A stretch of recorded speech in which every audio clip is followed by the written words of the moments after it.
சாராவின் கதை மற்றும் பிஸ்மில்லா சொல்லுதல். சாரா ஒரு மகிழ்ச்சியான சிறுமி.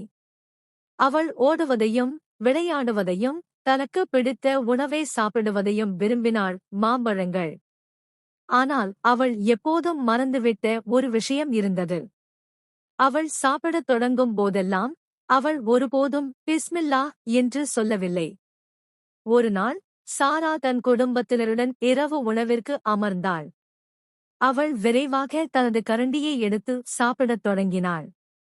அவளுடைய தந்தை மெதுவாக சிரித்துக்கொண்டே, சாரா, நீ பிஸ்மில்லா சொல்ல மறந்துவிட்டால் உன்னுடன் யார் சாப்பிடுவார்கள் என்று உனக்குத் தெரியுமா?